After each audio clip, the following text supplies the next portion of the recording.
New reports are suggesting that just 10% of people who test positive for coronavirus need to be isolated or traced.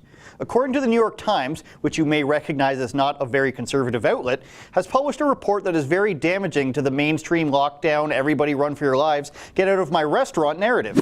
They say, standard tests are diagnosing huge numbers of people who may be carrying relatively insignificant amounts of the virus. Most of these people are not likely to be contagious, and identifying them may contribute to bottlenecks that prevent those who are contagious from being found in time. Remember, this is the New York Times telling you this, not me, not Donald Trump. I've barely put any opinion in these coronavirus segments, if at all, yet for people like myself and others, what Doug Ford and other politicians, especially those in Australia for example, see is conspiracy theorist. Take it down. And in case they're watching this, I'm not sure that they will since they can watch every other outlet who just bow to whatever they say, maybe you can send this to them. Here's more evidence for them. Quote, in 3 sets of testing data that include cycle thresholds compiled by officials in Massachusetts, New York, and Nevada, up to 90% of people testing positive carried barely any virus, a review by the Times found, end quote. So where exactly does that leave us? Well, the health agencies have gone back on almost everything they initially stated. Masks, surface spreading, contagiousness. No one believes them anymore.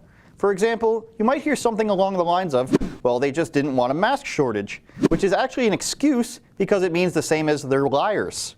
So take the information I just gave you and combine that with the fact that only 6% of COVID deaths are from the virus only.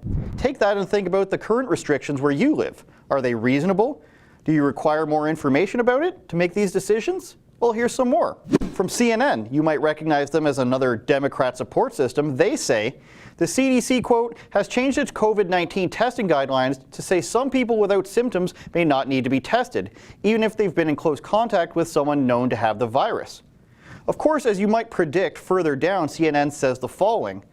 A senior federal health official close to the process tells CNN that the sudden change in COVID-19 testing guidance was the result of pressure from the Trump administration.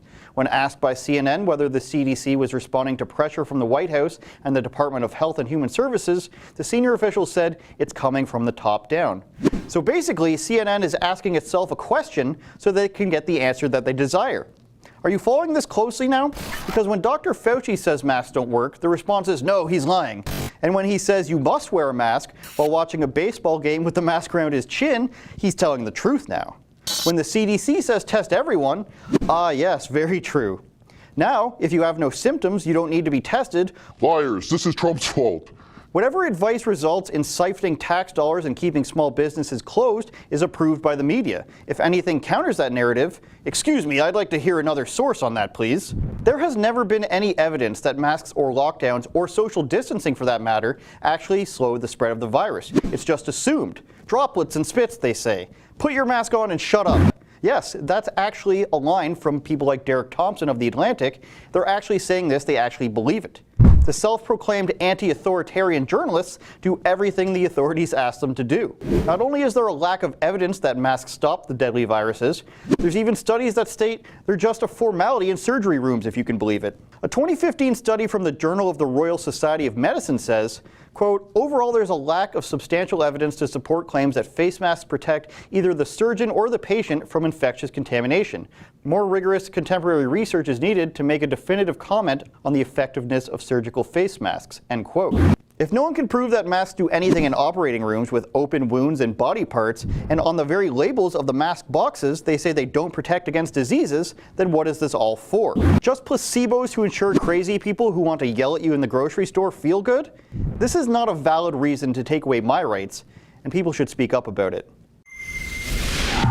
Don't forget to like, share, and subscribe, and go to maskexemption.ca to get your mask exemption card today.